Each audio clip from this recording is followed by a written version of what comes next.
jeudi 26 mai de l'année 2016.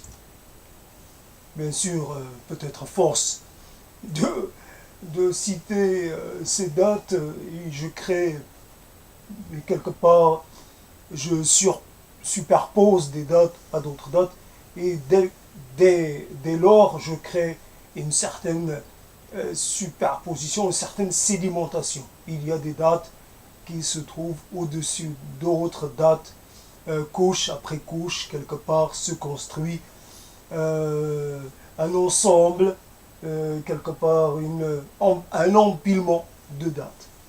Donc voilà pour les dates. Et pour cette proposition, autour du mot sédiment, évidemment, la sédimentation est plutôt dans son usage premier et destinée soit à la géologie, soit à la préhistoire, à des sciences, ou à des pratiques, ou à des savoirs en relation avec la terre, avec les roches, avec la disposition, la présentation que revêt, l'aspect que revêt la terre une fois mise à nu.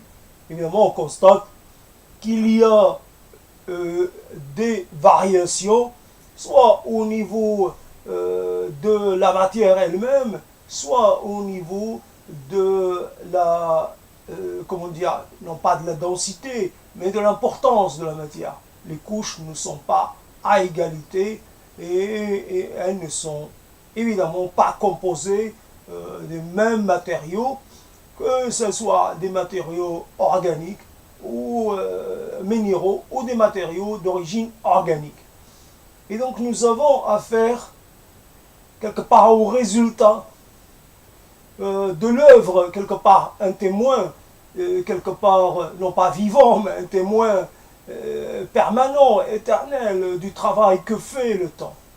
Nous avons ce que nous appelons une sédimentation, des sédiments, composés de sédiments, des choses qui se sont agglomérées les unes aux autres, se sont déposées au rythme de, comment dire, au rythme de ce que le milieu leur a donné. Il est évident que selon la nature du milieu, les sédiments vont varier, et aussi selon, donc les sédiments peuvent très bien subir des contractions, subir des déformations, et donc nous avons, par un effet donc de déformation, nous avons des couches qui surgissent en premier, alors qu'en fait elles étaient dans un ordre bien plus ancien, bien plus antérieur,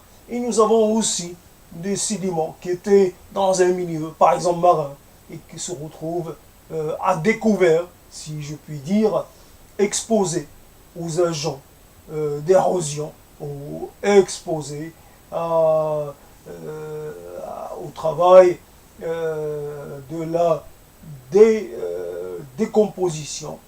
Et voilà, donc nous, pourquoi évidemment la proposition autour du mot sédiment est intéressante? Parce que nous avons un certain, comment dire, nous disposons d'un certain capital temps. Et ce capital temps, évidemment, fonctionne par ajout, par compilation, par une lente, et des fois lente, par de longs apports. Et finalement, on se retrouve avec une masse de choses qu'il faut savoir, évidemment. Peut-être à un certain moment, il faut savoir interpréter. Et cette masse, il faut savoir ce qu'on veut en faire. Des sédiments, les sédiments n'ont pas tous la même valeur. Pour celui qui part qui part à leur rencontre. On les explore, mais il y a des sédiments qui sont porteurs de renseignements importants. Il y a des sédiments qui sont plutôt d'une nature peu intéressante, peu apprenante, peu parlante. Il y a des sédiments qui réellement sont le résultat d'un événement majeur. Il y a des sédiments qui recèlent dans leur entraille des choses qui nous intéressent de façon très appuyée, des choses qui nous font saliver parce que nous aimons comment dire, nous aimons les avoir parce qu'on les a investis d'une valeur comment dire, une valeur vraiment très élevée. Quelque part, donc, les sédiments. Pourquoi, en fait, l'image d'une coupe transversale, quelque part, exposant des sédiments, ne nous est pas toujours très utile, dans le sens où je pourrais parler des sédiments dans le sens où nous avons une sédimentation par effet mécanique. Nous vivons des choses et mécaniquement, il y a toujours un événement qui vient couvrir le précédent. Un événement qui vient en surplomb, un événement qui va mettre l'événement précédent en position seconde et ainsi de suite jusqu'à ce que certains événements deviennent des éléments vraiment lointains et on peut peut-être dater le départ du travail de la sédimentation quelque part des premiers âges de la vie, les âges où réellement nous commençons à constituer nos références et à constituer cette comment dire nous avons cette capacité de produire du souvenir à partir du moment où nous vivons des choses, à partir du moment où ces choses-là ont une incidence sur notre rapport au monde, nous commençons à quelque part à construire de la sédimentation. Le seul problème qu'il y a, et donc la divergence avec les choses physiques, c'est que par rapport à une vie psychique construite par couches successives, c'est qu'il y a passage, il y a des choses qui migrent d'une couche à une autre. Il n'y a pas réellement de superposition, il y a des interpénétrations. Il y a toutes sortes de mouvements. Ainsi, nous voyons rejaillir à la lumière du jour et redevenir actif et un souvenir ou un traumatisme ou une scène première ou une scène marquante. Nous les voyons revenir dans nos vies et quelque part nous obliger à les prendre en compte, nous obliger à nous positionner par rapport à elles. Et ces choses-là ne sont pas toujours d'une agréabilité,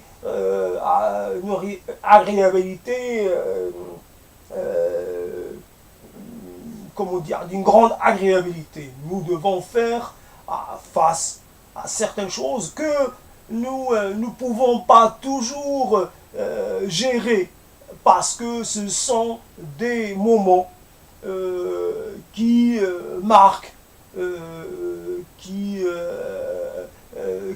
quelque part sont des moments qui marquent le passage d'un état à un autre et pas toujours dans des conditions les plus faciles. Nous devons revivre certains malaises, nous devons revivre certaines situations délicates.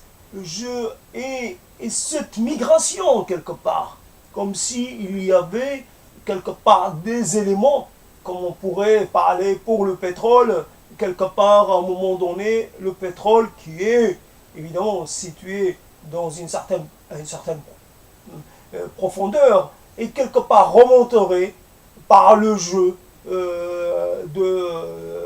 par quelque part parce qu'il y a quelque part des espaces qui permettent à ce pétrole de rejaillir et d'être à la surface, ce qui a été le cas pendant des millénaires dans des régions pétrolifères, et que quelque part c'était le pétrole qui jaillissait à la surface et qui était comme ça, alors que normalement c'est quelque chose qui était caché sous terre, qui était pendant des millénaires ou une durée des centaines de milliers d'années, ou même peut-être des millions d'années, et que quelque part cela finit quand même par exister dans une période. Évidemment, ce n'était pas à l'époque où le pétrole pouvait influer sur le cours des choses. Ça ne produisait ça ne changeait ni les rapports de force, ni les rapports économiques entre les peuples, ça ne bouleversait pas le climat, etc. C'était un usage très réduit. Aujourd'hui, le pétrole, on le cherche là où il est, peu importe, même si quand il n'est pas apparent, on va quand même essayer de le retrouver et de quelque part d'aller le débusquer partout où il se trouve. Donc finalement, c'est cette capacité qu'on nous quelque part couche de vie, qu'on nous différentes phases de vie à s'interpénétrer, à créer quelque part de la comment dire, c'est comme si quelque chose qui était remise, évidemment il y a le mot refoulé, comme si le refoulé revenait à la vie. Par définition, ce qui est refoulé est destiné à le rester. Autrement, nous ne l'aurions pas refoulé. Nous refoulons ce qui, quelque part, nous cause des embarras, ce qui, quelque part, nous met en position de faiblesse. Et nous refoulons cela parce qu'il s'agit d'une impossibilité, il s'agit d'un événement indépassable, et quelque part il n'y a aucun intérêt à le faire à le faire vivre, à le faire durer, à le faire toujours circuler à la surface. Il faut l'enfuir au plus profond. Et donc, malgré tout, il s'agit quelque part des choses qui remontent. Donc les sédiments. Quelque part, il est aussi intéressant comme quelque part d'aller. Il y a ce phénomène, puis il y a l'autre phénomène, qui quelque part, il y a des choses. Mais évidemment, nous sommes aussi dotés de cette capacité d'oubli, ce qu'on a quelque part comme l'écureuil qui ramasserait des noisettes et qui ne se souvient pas de toutes les cachettes dans lesquelles il les a mises. Donc quelque part, nous vivons des choses, mais notre capacité à se souvenir de tous les épisodes de notre vie n'est pas totale, n'est pas, je veux dire, absolue. Donc il y a certains événements qui nous restent inaccessibles à jamais. Donc il y a donc dans cette succession de couches, ce qui est intéressant, c'est de voir aussi la différence entre les couches. Il y a réellement des événements. Ainsi, par exemple, des événements marquants, des événements quelque part déterminants, et si nous allons à la rencontre de ces éléments, nous constatons que telle scène originelle a été d'une importance cruciale qu'elle a dans la représentation schématique qu'on se fait d'une couche, d'une coupe sédimentaire, et quelque part elle a vraiment elle est d'un volume vraiment très important. Donc peut-être qu'il s'agit dans ce truc-là de quelque part de travail qui serait de faire un peu, d'entreprendre ces couches et quelque part certaines de redimensionner les choses. Parce que avec le temps, il y a certains événements que nous entreprenons et dont nous réduisons la portée. Il y a euh, des choses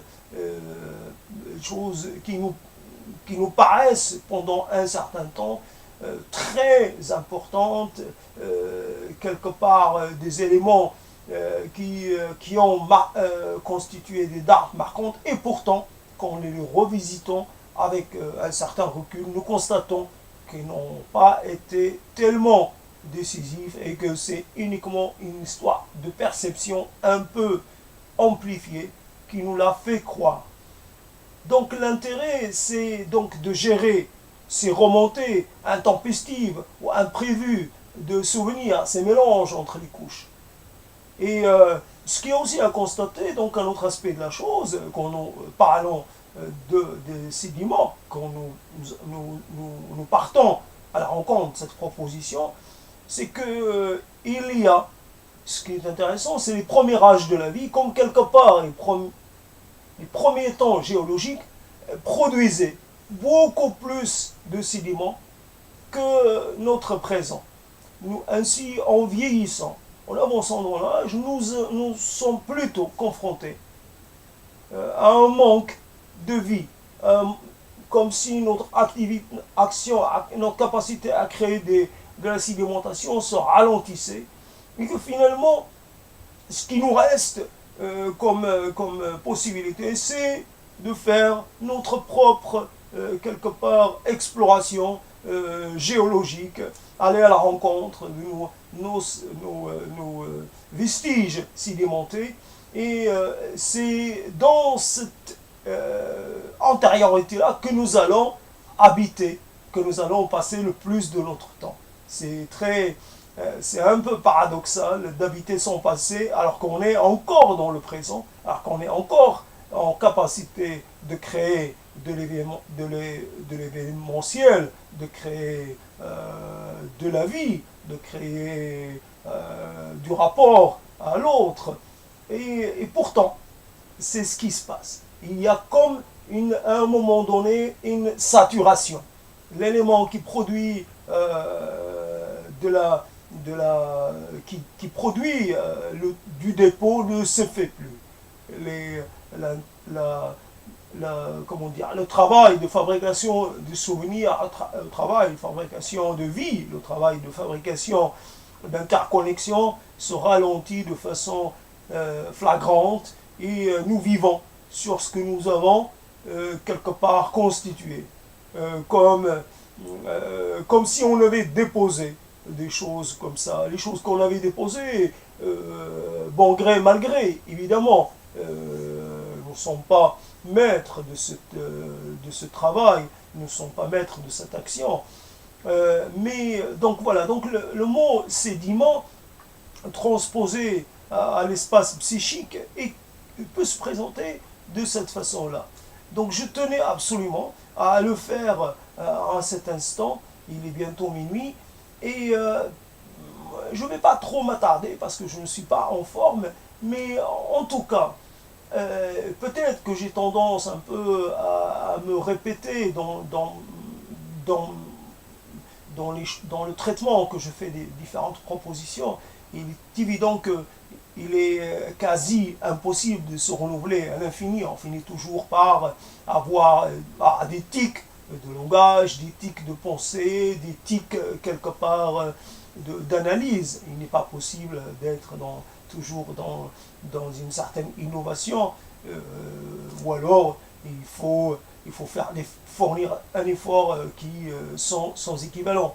Vraiment, là, il s'agit d'improvisation pure, et quelque part, cela se fait au gré de ce qui se passe, et quelque part, ce qu'on capte.